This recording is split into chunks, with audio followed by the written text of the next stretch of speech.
Hay nombres que la historia carga con cadenas, nombres que fueron tomados, distorsionados y devueltos al mundo, convertidos en algo irreconocible, y uno de esos nombres, quizás el más profundo de toda la narrativa cristiana, es el de María Magdalena. Lo que voy a compartir contigo hoy ilumina algo que casi nadie se detiene a observar. No es especulación, no es teoría de conspiración, es una investigación construida sobre textos antiguos, registros históricos, manuscritos que estuvieron enterrados durante siglos y un análisis honesto de lo que los evangelios en realidad dicen versus lo que nos enseñaron que dicen, porque hay una diferencia enorme entre esas dos cosas, y esa diferencia ha moldeado no solo la imagen de una mujer, ha moldeado la manera en que millones de personas entienden la fe, el papel de la mujer en lo sagrado y la naturaleza misma del mensaje que Jesús vino a traer. María Magdalena no era una prostituta arrepentida. Eso es lo primero que necesitas saber. Y lo curioso no es solo que eso sea falso, lo curioso es que hay un momento exacto en la historia donde ese error fue introducido deliberadamente. Hay un nombre, hay una fecha, hay una institución y hay un motivo, pero antes de llegar a eso necesito que te detengas un momento y consideres algo más fundamental. ¿Qué pasaría si uno de los personajes más importantes de los evangelios, una testigo ocular de la resurrección, la primera en recibir el mensaje del Cristo resucitado, alguien a quien los propios textos llaman apóstol de los apóstoles, hubiera sido sistemáticamente reducida, silenciada y reescrita durante casi 2000 años? ¿Qué implicaría eso para todo lo demás que nos han enseñado? Eso no es una pregunta retórica, es el corazón de todo lo que vamos a explorar hoy, porque en los evangelios canónicos, Mateo, Marcos, Lucas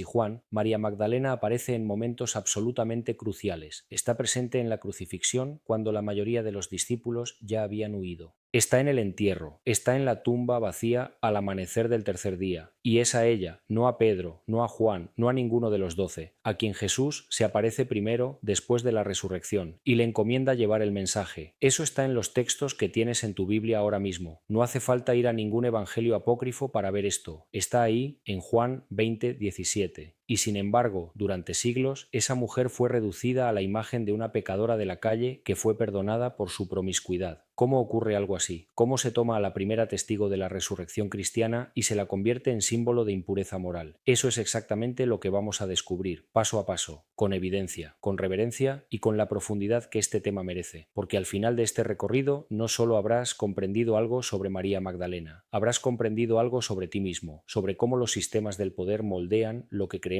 que es verdad, y sobre qué ocurre cuando alguien o algo amenaza esa estructura con una verdad demasiado poderosa para ser tolerada. Quédate, porque esto apenas comienza. Existe un texto que fue encontrado en el desierto egipcio en el año 1945. Un grupo de campesinos que cavaban cerca de un acantilado en Nag Hammadi dieron con una jarra sellada de barro. Dentro había 13 libros encuadernados en cuero, libros que llevaban enterrados aproximadamente 1600 años. Entre esos textos había algo que sacudió silenciosamente el mundo académico: el Evangelio de Felipe, el Evangelio de Tomás y un fragmento que muchos investigadores conocen como el Evangelio de María. Estos textos no son inventos modernos, son manuscritos coptos del siglo IV que traducen textos griegos anteriores, posiblemente del siglo II, y en ellos María Magdalena aparece no como una figura marginal, sino como la discípula más cercana a Jesús, la que comprende sus enseñanzas más profundas, la que recibe revelaciones que los demás no pueden sostener. En el Evangelio de María, un texto incompleto, porque partes de él se perdieron, hay una escena donde Pedro mismo pregunta a María que comparta lo que Jesús le enseñó en privado, y cuando ella lo hace, Pedro se indigna. No puede aceptar que una mujer haya recibido conocimiento que él no tiene, y es Leví, otro discípulo, quien tiene que intervenirle y decirle: Pedro, siempre has sido impulsivo. Si el Salvador la hizo digna, ¿quién eres tú para rechazarla? Eso está en el Evangelio de María. Y esa tensión, esa fricción entre Pedro y María no es solo un drama interpersonal, es un eco de un conflicto mucho más profundo que se desarrolló en las primeras comunidades cristianas, un conflicto sobre autoridad, sobre quién tiene el derecho de interpretar la enseñanza, sobre qué tipo de liderazgo es legítimo dentro de la fe.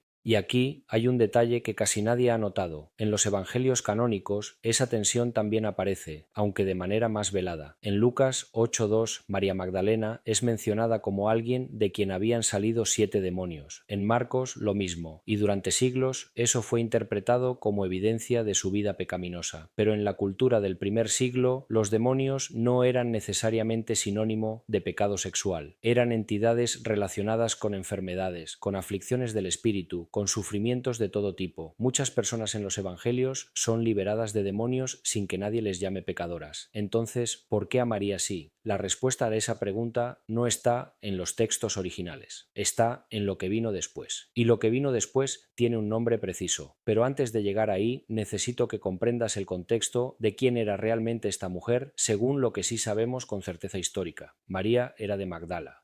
Eso es lo que su nombre indica. María de Magdala.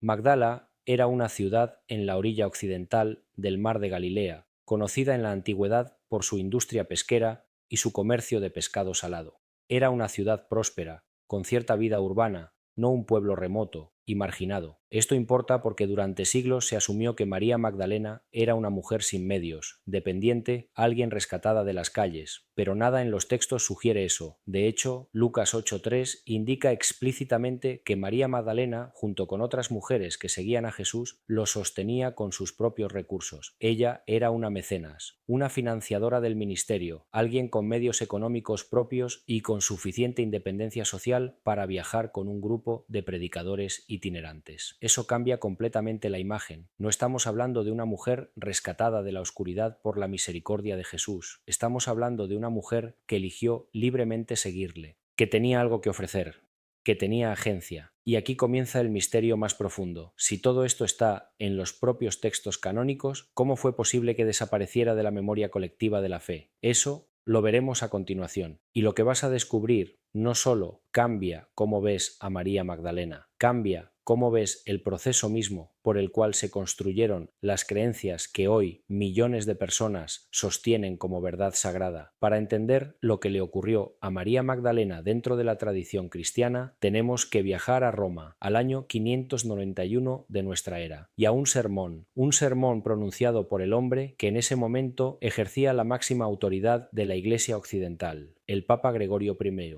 conocido por la historia como Gregorio el Grande. Ese sermón es quizás uno de los actos de reescritura histórica más influyentes que jamás haya pronunciado un solo ser humano. En ese sermón, Gregorio hizo algo que los estudiosos bíblicos consideran hoy un error exegético sin precedentes. Fusionó en una sola figura a 3 mujeres diferentes que aparecen en los evangelios. La primera era María Magdalena, de quien habían salido 7 demonios. La segunda era una mujer anónima mencionada en Lucas 7, no identificada en el texto, que llora a los pies de Jesús y los unge con ungüento mientras le limpia el cabello, y de quien Jesús dice que sus muchos pecados le son perdonados. La tercera era María de Betania, hermana de Marta y de Lázaro. 3 mujeres distintas, 3 contextos narrativos diferentes, 3 identidades separadas en los textos originales. Gregorio las fusionó en una, y a esa figura compuesta la llamó María Magdalena, y declaró que el frasco de ungüento que esta María cargaba era evidencia de sus anteriores pecados carnales. Esas fueron sus palabras exactas, no una sugerencia, una declaración desde el púlpito más poderoso de la cristiandad occidental. Y con eso, la imagen de María Magdalena quedó sellada durante casi 14 siglos. Es importante detenerse aquí y entender la magnitud de lo que ocurrió. Esto no fue un error inocente de interpretación. Los textos griegos originales son suficientemente claros como para distinguir entre estas 3 mujeres. Los eruditos de la época conocían esas diferencias y, sin embargo, la fusión fue realizada por alguien con autoridad suficiente para hacerla oficial y adoptada con suficiente rapidez como para convertirse en dogma cultural. La pregunta que surge inevitablemente es ¿por qué algunos historiadores, como Karen King de Harvard, una de las investigadoras más serias sobre el cristianismo primitivo, han señalado que esta reescritura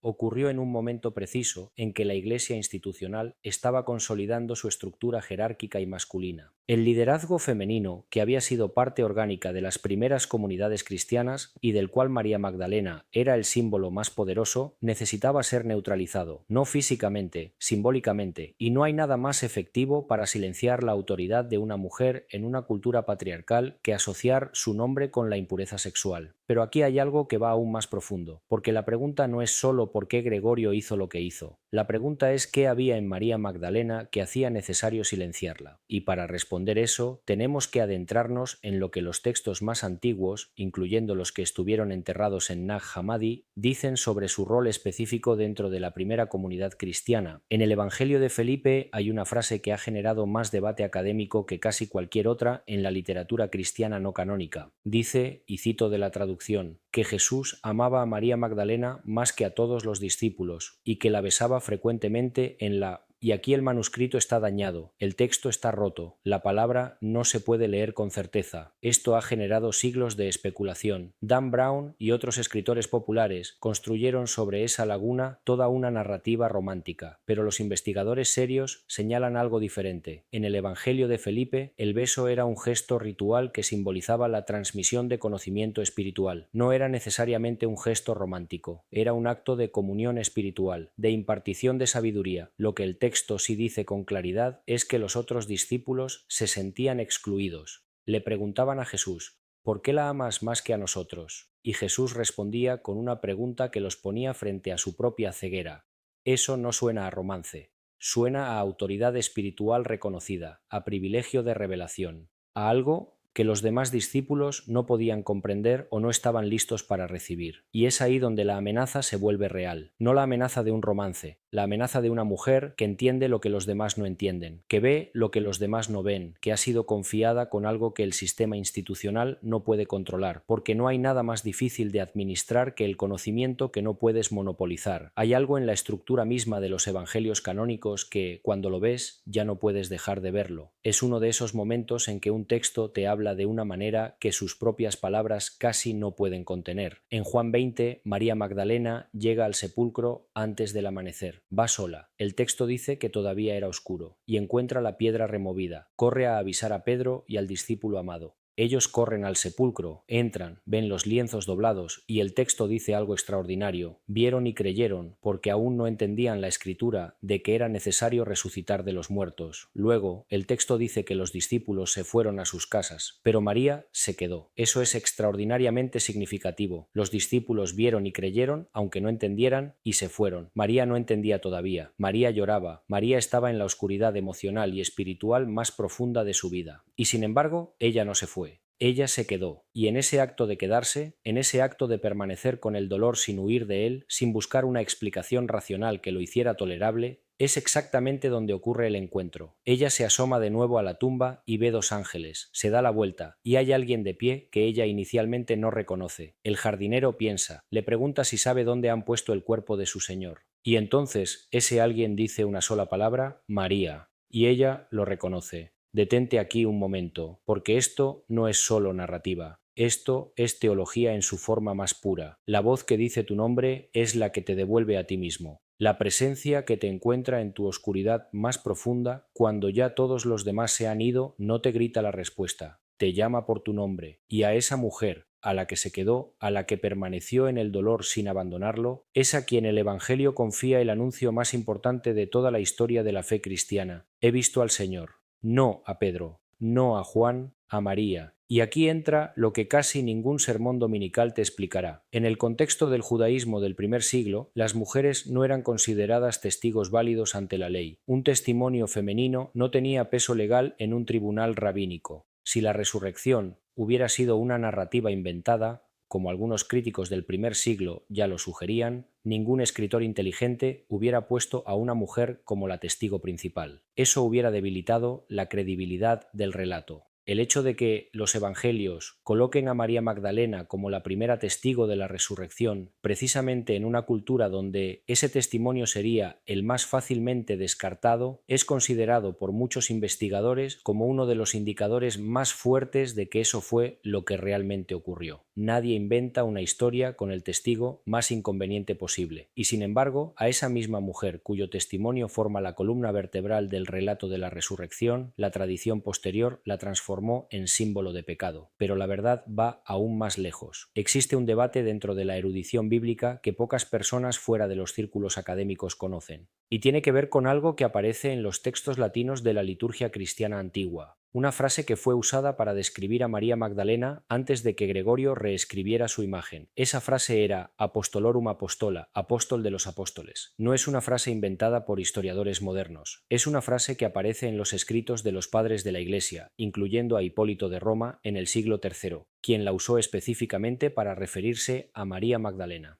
Hipólito argumentaba que, así como las mujeres habían traído la muerte al mundo en el jardín del Edén, así también una mujer había sido la primera en llevar la noticia de la vida al mundo desde el jardín donde estaba el sepulcro. Para Hipólito esto no era accidental, era un diseño divino deliberado, un espejo, una redención estructural, y otros padres de la Iglesia temprana compartían esta perspectiva. Cirilo de Alejandría, Efrén de Siria. La veneración de María Magdalena como apóstol, como mensajera enviada, era parte orgánica de la fe cristiana primitiva en muchas regiones. En la Iglesia oriental, la que hoy conocemos como Iglesia ortodoxa, María Magdalena nunca fue confundida con la pecadora de Lucas 7. Esa confusión fue exclusivamente occidental, y la Iglesia ortodoxa la honra hasta hoy como la igual a los apóstoles, un título extraordinario que se le da a muy pocos santos en toda la tradición. Entonces, aquí está la fractura que necesitas ver claramente. Hay dos tradiciones dentro del mismo árbol del cristianismo que durante 1400 años han tenido imágenes completamente opuestas de la misma mujer. Una la ve como pecadora redimida, la otra la ve como apóstol elegida, y el momento en que esas dos visiones divergieron no fue en los tiempos del Nuevo Testamento, fue en el año 591, en Roma, con un sermón. Ahora bien, sería injusto reducir todo esto a un acto de mala fe personal de Gregorio el Grande. Los historiadores que lo han estudiado sugieren que su intención quizás era pastoralmente compasiva, mostrar que incluso los más grandes pecadores podían ser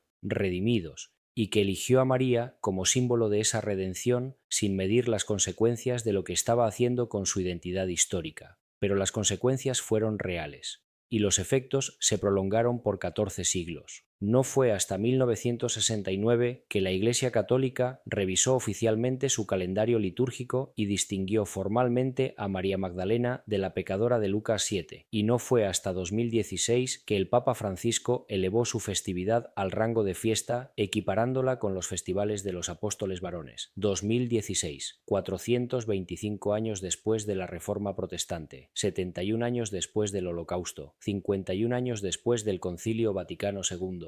2016, y la pregunta que quiero que te hagas no es una pregunta de resentimiento ni de acusación. Es una pregunta de búsqueda honesta. ¿Qué más podría haber sido silenciado, distorsionado o mal entendido en el proceso de transmisión de la fe durante 2000 años de historia institucional? ¿Y cómo separamos la voz original de Jesús de las capas de interpretación humana que se han acumulado sobre ella? Eso no es una pregunta que destruya la fe, es una pregunta que la purifica, porque si tu fe solo puede sobrevivir evitando las preguntas difíciles, entonces lo que tienes no es fe. Tienes miedo disfrazado de certeza. Ahora quiero llevarte a algo que los investigadores han tardado décadas en articular con claridad, y tiene que ver con el patrón de lo que hacemos con las personas que saben demasiado, con los que ven demasiado, con los que cuestionan las estructuras desde adentro. María Magdalena no era una amenaza externa al proyecto de Jesús, era parte del círculo más íntimo. Eso lo confirman todos los evangelios. Y su fidelidad en los momentos más oscuros, permanecer en la crucifixión, ir al sepulcro al amanecer, sugiere algo más que devoción ordinaria, sugiere una comprensión. En el Evangelio de María hay un pasaje donde ella describe una visión que tuvo de Jesús, una conversación espiritual sobre la naturaleza del alma, sobre el camino que el alma recorre después de la muerte, sobre los poderes que buscan detenerla. Es un lenguaje profundamente místico, y cuando termina de compartirlo, Pedro reacciona con incredulidad y con una pregunta que que revela más sobre él que sobre ella. ¿Habló realmente con una mujer sin que nosotros lo supiéramos? Ahí está de nuevo esa tensión. No es solo una disputa sobre género, es una disputa sobre quién tiene acceso legítimo a la revelación. Y Pedro, que en la narrativa canónica será la roca sobre la que se construya la Iglesia, representa el modelo institucional, jerárquico, administrado, mientras que María representa algo diferente: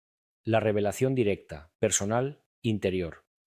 El académico Elaine Pagels, en su obra Los Evangelios Gnósticos, sugiere que este conflicto entre Pedro y María en los textos no canónicos refleja el conflicto real entre dos visiones del cristianismo primitivo, una que se volvería dominante y construiría instituciones, jerarquías, doctrinas fijas, otra que enfatizaba la experiencia espiritual directa, la revelación interior, la búsqueda personal de lo divino. La primera sobrevivió y se convirtió en la Iglesia que conocemos. La segunda fue declarada herética y sus textos fueron destruidos o enterrados, literalmente enterrados, como los que aparecieron en Nag Hammadi en 1945. Y el símbolo de esa segunda visión, la que fue suprimida, era, en gran medida, María Magdalena. Esto no significa que todo lo que dicen los evangelios gnósticos sea históricamente preciso o teológicamente superior. Esa no es la afirmación. La afirmación es más sutil y más poderosa. El proceso por el cual la Iglesia institucional se consolidó implicó no solo elegir qué textos incluir en el canon, sino también qué figuras celebrar y cómo. Y en ese proceso, María Magdalena pasó de ser apóstol de los apóstoles a ser la pecadora arrepentida. Eso es un acto de poder, y reconocerlo no es subversivo, es honesto, porque la honestidad es la única base sobre la que puede construirse una fe verdadera. Ahora hay algo más que necesito compartir contigo, algo que los estudios arqueológicos de los últimos 30 años han añadido a este cuadro, y es un hallazgo que ocurrió precisamente en la ciudad de Magdala. En 2009, un equipo de arqueólogos que construía un centro de retiros espiritual cerca del mar de Galilea descubrió los restos de una sinagoga del siglo I,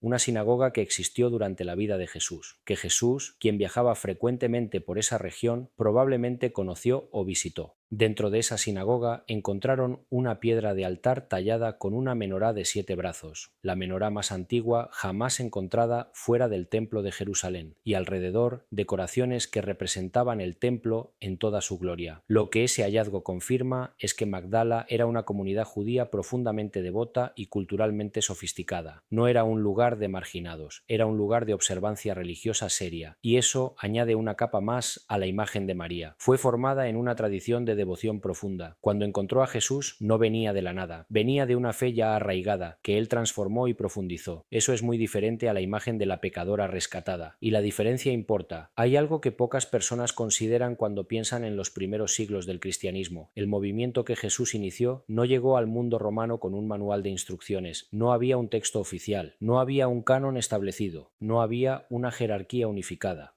Había comunidades dispersas por todo el Mediterráneo, cada una con sus propias tradiciones, sus propios textos, sus propios líderes y su propia comprensión del mensaje. Y en ese paisaje plural, en esa diversidad viva y orgánica, las mujeres jugaban papeles de liderazgo que serían irreconocibles para la mayoría de los feligreses de hoy. Pablo, en sus cartas auténticas, no las deuteropaulinas escritas más tarde en su nombre, menciona a Febe como diaconisa, a Priscila como instructora de teología, a Junia como apóstol. Sí, apóstol. Romanos 16:7 dice que Junia era notable entre los apóstoles. Este versículo causó tanta incomodidad que durante siglos los traductores masculinizaron el nombre. Lo escribieron Junias, un nombre que no existe en el griego antiguo, para que el versículo ya no describiera a una mujer apóstol. Ese es el nivel de alteración que ha ocurrido en el texto mismo, no solo en la predicación, en la traducción. Y cuando comprendes eso, cuando ves que incluso el texto que tienes en tus manos ha pasado por siglos de manos que a veces tradujeron no lo que decía el original, sino lo que sus suposiciones culturales les dejaban ver, entonces la historia de María Magdalena deja de ser una historia sobre una mujer y se convierte en algo mucho más grande. Se convierte en una pregunta sobre la autenticidad de la voz que creemos seguir. Si Jesús eligió deliberadamente a María como primera testigo de la resurrección y los textos indican que lo hizo hizo, entonces la pregunta que se impone es esta: ¿qué estaba comunicando con esa elección? ¿Qué estaba diciendo sobre el valor del testimonio femenino, sobre la naturaleza de quién puede ser portador de la revelación, sobre la estructura de su reino? Y si esa elección fue sistemáticamente oscurecida, ¿qué más de su mensaje original hemos perdido? Esta no es una pregunta feminista en el sentido político del término, es una pregunta exegética. Es una pregunta de interpretación bíblica, y merece ser tomada con la misma seriedad con que se toman otras preguntas doctrinales, porque en los Evangelios Jesús desafía constantemente las estructuras de exclusión de su tiempo. Habla con la mujer samaritana, algo que ningún rabino judío haría. Permite que una mujer derrame ungüento sobre sus pies en una cena pública. Defiende a la mujer acusada de adulterio no con argumentos, sino con una pregunta que desactiva el poder de todos los que la acusan. Permite que mujeres lo sigan y lo financien en una cultura donde eso era socialmente escandaloso, y en la cima de todo eso confía el mensaje de la resurrección a una mujer. Si eso no es una declaración intencional sobre el valor y la capacidad espiritual de la mujer, entonces necesitamos preguntarnos qué otro lenguaje más claro podría haber usado. Pero aquí hay algo que me parece aún más profundo, y es el aspecto que casi siempre pasa desapercibido en estas conversaciones. El hecho de que María Magdalena haya permanecido cuando todos los demás se fueron no solo habla de valentía o de devoción emocional, habla de algo que la tradición contemplativa llama permanecer en la oscuridad. En la mística cristiana, desde Juan de la Cruz hasta Teresa de Ávila, desde los padres del desierto hasta los místicos renanos, hay un principio fundamental: la revelación de lo divino no ocurre en la claridad fácil ni en la certeza cómoda, ocurre en la noche oscura, en el momento en que todo lo que creías se ha derrumbado, en el umbral entre lo que murió y lo que aún no ha nacido. María Magdalena es el arquetipo perfecto de ese umbral. Ella va al sepulcro en la oscuridad, encuentra el vacío, llora sin saber por qué, y es precisamente en ese estado de pérdida total, de oscuridad sin respuesta, donde ocurre el encuentro con lo resucitado.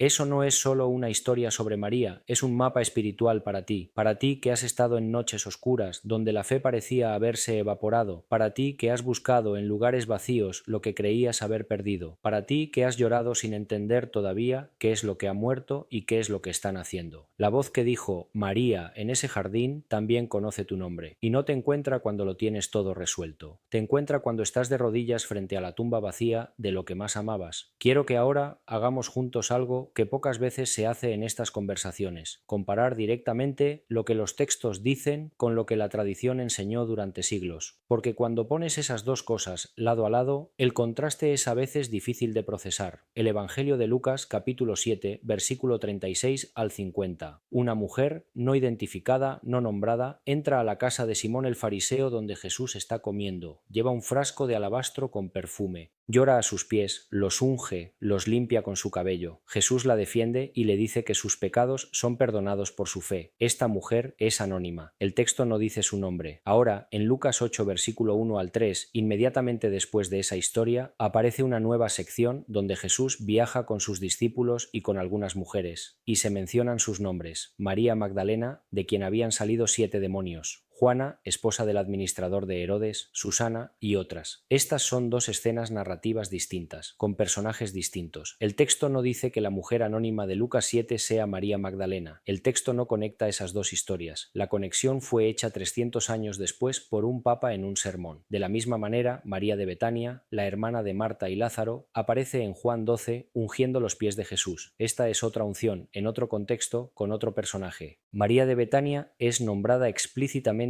en múltiples pasajes del Evangelio de Juan como una persona completamente diferente a María Magdalena. 3 mujeres, 3 historias, una fusión arbitraria, y esta fusión no fue cuestionada públicamente durante más de 1000 años porque la autoridad que la estableció no era cuestionable. No existía el mecanismo para hacerlo, no existían las universidades laicas, no existía la arqueología bíblica, no existía el acceso popular a los textos originales en sus idiomas originales. Eso comenzó a cambiar con la Reforma, con el Renacimiento, con el desarrollo de la filología y la crítica histórica del texto bíblico. Y ya en el siglo XIX, muchos académicos habían señalado que la identificación de María Magdalena con la pecadora de Lucas 7 era teológicamente insostenible desde los textos griegos originales. Pero esa conversación académica tardó mucho en filtrarse a la predicación dominical, y en muchas iglesias no ha llegado todavía. Piénsalo, una conclusión que la erudición académica estableció con claridad hace más de 100 años todavía no ha llegado a los bancos de muchas congregaciones alrededor del mundo. ¿Cuántas personas siguen sentadas en servicios religiosos donde se les enseña la imagen gregoriana de María Magdalena como si fuera un hecho bíblico incuestionable? Y esto nos lleva a algo que necesito decirte con claridad, sin dramatismo, pero con toda la gravedad que merece. La desinformación religiosa no siempre viene de la mala intención, a veces viene de la acumulación de siglos de inercia institucional, de tradiciones que se repiten sin que nadie se detenga a examinar su origen, de maestros que enseñan lo que a ellos les enseñaron, sin haber tenido nunca acceso ni tiempo para hacer las preguntas incómodas. Y eso no los hace malos, los hace humanos. Pero tú, que estás aquí, que tienes acceso a esta información, tienes ahora una responsabilidad diferente, no la responsabilidad de destruir tu fe, sino la responsabilidad de construirla sobre una base más sólida, sobre la honestidad de la pregunta, sobre el valor de buscar en lugar de solo recibir. Y esa, precisamente, es la invitación que María Magdalena te hace desde el jardín donde todo cambió. Ahora quisiera que pensáramos juntos en lo que significa todo esto para nuestra realidad actual, no en términos abstractos, en términos de vida real, de fe real, de comunidad real. Vivimos en un momento histórico singular. Por primera vez en la historia de la humanidad, la información que antes estaba reservada para monasterios, universidades y élites académicas está disponible para cualquier persona con acceso a Internet. Los manuscritos de Nag Hammadi están digitalizados. Las cartas de Pablo en griego original están en línea con comentarios comparativos. Las investigaciones arqueológicas sobre Magdala están publicadas. Los debates teológicos que antes tomaban décadas en circular están accesibles en tiempo real. Eso es extraordinario.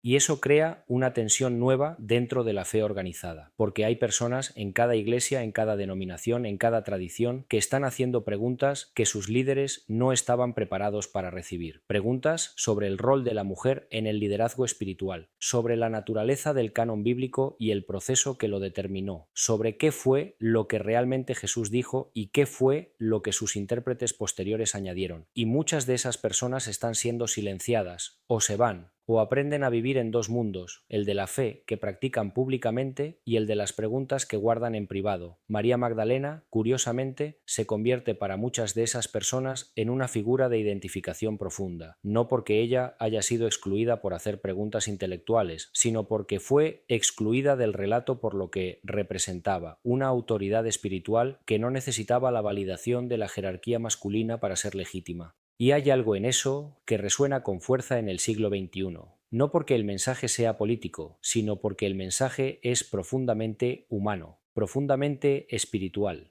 porque todos, hombres, mujeres, personas de toda identidad y condición, hemos experimentado en algún momento lo que es que nuestra voz sea descartada, que nuestra perspectiva sea minimizada, que nuestro testimonio sea cuestionado no por su contenido, sino por quien lo dice. Y lo que el Evangelio de Juan hace con María Magdalena es radical y hermoso. Jesús no le pregunta si tiene permiso para hablar, no le dice que espere hasta que los hombres hayan confirmado lo que ella vio, le dice: ve y di a mis hermanos, ve y di. Eso es una comisión apostólica, simple, directa, sin condiciones. Y ella fue, ella dijo: eso también es para ti. No importa qué estructuras humanas hayan cuestionado tu lugar, no importa qué voces, dentro o fuera de una institución religiosa, te hayan dicho que tu testimonio tiene menos valor. Lo que viviste en la oscuridad de tu propio jardín, en tu propia noche de pérdida y confusión, tiene un nombre y tiene valor. Y el mandato de compartirlo no viene de un sistema, viene del mismo que también conoce el tuyo. Pero hay algo más que necesito preguntarte, algo que va más allá de la cuestión del género o del poder institucional. ¿Cuántas veces en tu propia vida espiritual has reducido una experiencia de Dios a algo que el sistema te dio permiso de interpretar? ¿Cuántas veces has descartado un encuentro interior, un momento de claridad, una convicción profunda, porque no encajaba con lo que se te había dicho que debías esperar de Dios? María Magdalena fue al sepulcro sin saber qué iba a encontrar. Fue en la oscuridad, fue sin permiso de nadie, y encontró lo que nadie más había encontrado todavía. La pregunta no es si tú tienes la fe suficiente. La pregunta es si estás dispuesto a ir al lugar oscuro, a quedarte cuando todos los demás se han ido, a permanecer en el umbral aunque aún no veas lo que viene. Quiero hablarte ahora de algo que ocurre en el interior.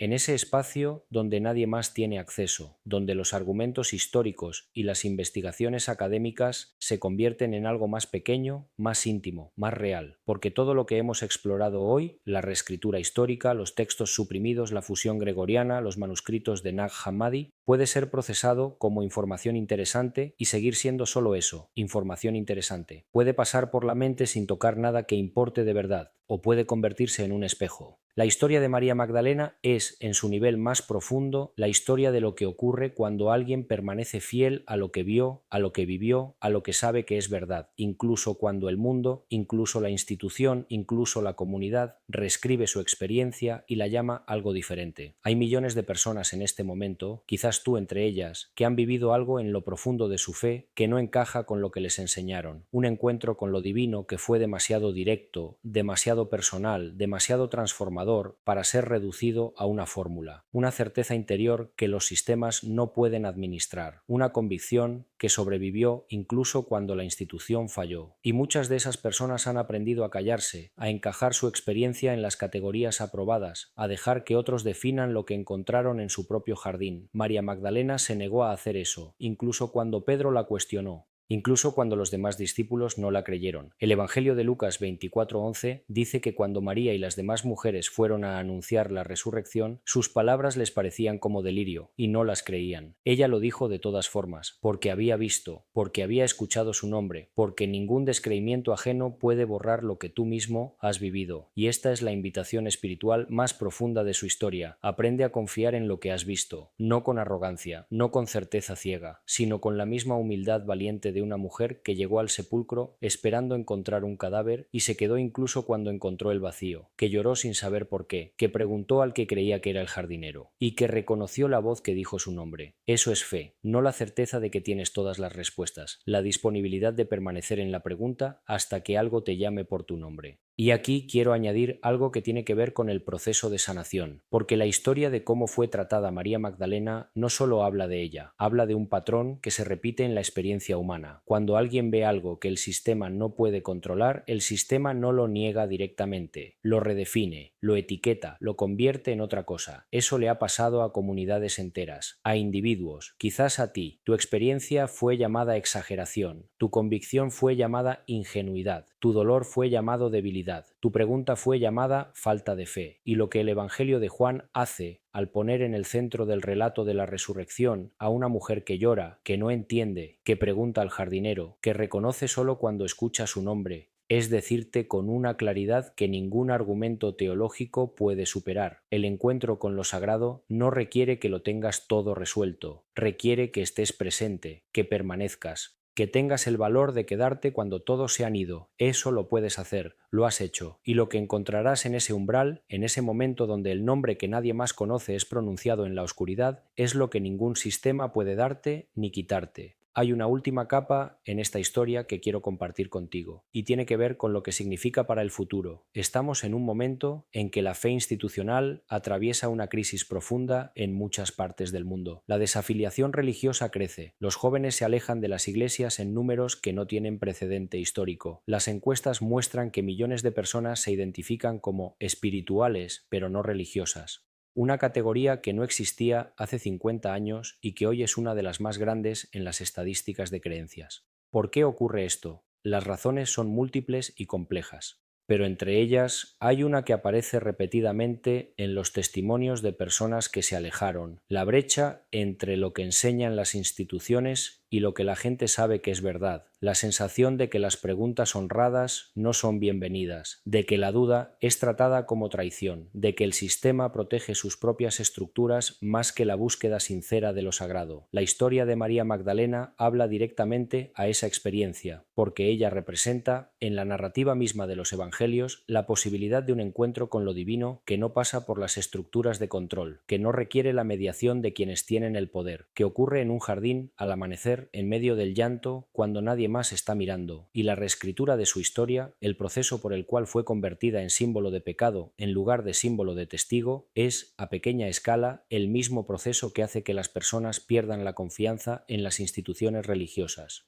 cuando lo que la institución enseña no corresponde con lo que los textos originales dicen, cuando la corrección tarda 14 siglos, cuando la honestidad llega demasiado tarde para quienes ya se fueron. Pero hay algo que María Magdalena también nos enseña sobre este momento, que la verdad no desaparece aunque sea enterrada durante 1600 años, que los manuscritos sobreviven en jarras de barro en el desierto, que la arqueología desentierra lo que el poder intentó silenciar, que la voz que llama no depende de ningún sistema para seguir llamando, y eso es profundamente esperanzador, no porque signifique que todo estará bien de manera automática, sino porque significa que hay algo en el núcleo del mensaje original que es más resistente que cualquier institución humana, que la verdad tiene una manera de encontrar grietas en las paredes que se construyeron para contenerla, que un grupo de campesinos egipcios excavando en un acantilado puede desenterrar lo que siglos de poder institucional intentaron ocultar. La pregunta no es si la verdad sobrevive, ya hemos visto que sí. La pregunta es qué hacemos nosotros con ella cuando llega a nuestras manos, si la usamos como arma o como espejo, si la convertimos en argumento o en invitación, si la aprovechamos para destruir o para edificar sobre una base más honesta. María Magdalena no usó lo que vio como argumento de poder, no fue al templo a desafiar a los sacerdotes, no organizó una resistencia institucional, fue con sus hermanos y les dijo lo que había visto. He visto al Señor. Esa es la respuesta, no el sistema que la reemplaza, no la contrainstitución, la testimonio simple, directo, nacido de la experiencia personal, que no pide permiso pero tampoco reclama dominio, que dice lo que vio y deja que el otro decida qué hacer con eso. Así termina el relato, así debería terminar también este. Hemos recorrido un camino largo hoy. Hemos visto cómo una mujer que fue primera testigo de la resurrección fue convertida en símbolo de pecado por un sermón en el año 591. Cómo tres mujeres distintas del Nuevo Testamento fueron fusionadas en una figura compuesta que nunca existió en los textos originales. Cómo los manuscritos de Nag Hammadi revelan una imagen completamente diferente de María Magdalena, como discípula privilegiada, como receptora de revelaciones, como figura cuya autoridad espiritual era reconocida incluso por quienes la cuestionaban. Cómo la Iglesia oriental nunca adoptó la confusión gregoriana y siguió honrándola como apóstol de los apóstoles.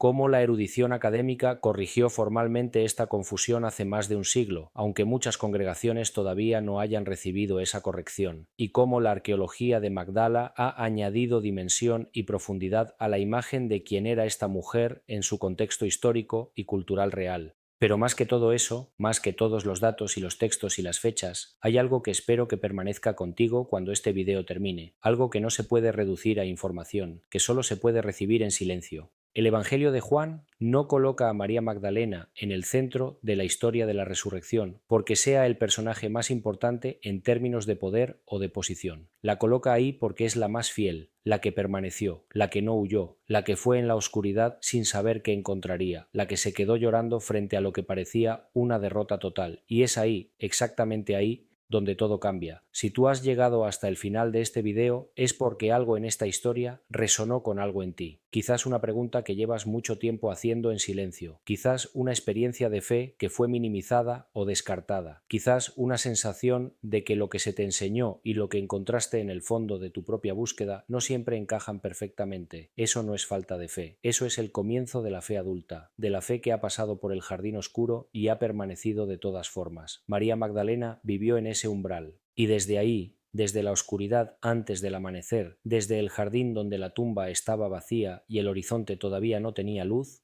escuchó su nombre, y eso fue suficiente. La pregunta que te dejo no es teológica ni histórica, es la más simple y la más profunda de todas. ¿Estás dispuesto a quedarte en el jardín cuando la oscuridad todavía no ha pasado? Porque el nombre que te conoce desde antes que ningún sistema te catalogara, desde antes que ninguna institución te definiera, desde antes que el mundo te dijera quién eres y quién no puedes ser, ese nombre sigue siendo pronunciado, en silencio, en la oscuridad, en el umbral entre lo que murió y lo que está a punto de nacer, y la voz que lo dice no necesita ningún sermón del año 591 para ser real, no necesita ningún manuscrito encontrado en el desierto para ser verdadera, no necesita que nadie más la escuche para que tú la reconozcas. Ella ya conoces su carácter, ya sabes cómo suena. Ya la has escuchado antes, en los momentos más inesperados, cuando todo lo demás había callado. María Magdalena fue al jardín a buscar un cadáver y encontró vida. No sé en qué jardín estás tú ahora mismo, no sé qué has perdido, qué has buscado, qué has llorado frente a una tumba que parecía vacía de esperanza. Pero sí sé esto, el mismo que pronunció su nombre en el amanecer de ese domingo en Judea, también conoce el tuyo. Y el encuentro no siempre ocurre en los templos, no siempre ocurre en los sermones, no siempre ocurre cuando todo está en orden y la luz del día ya ha llegado.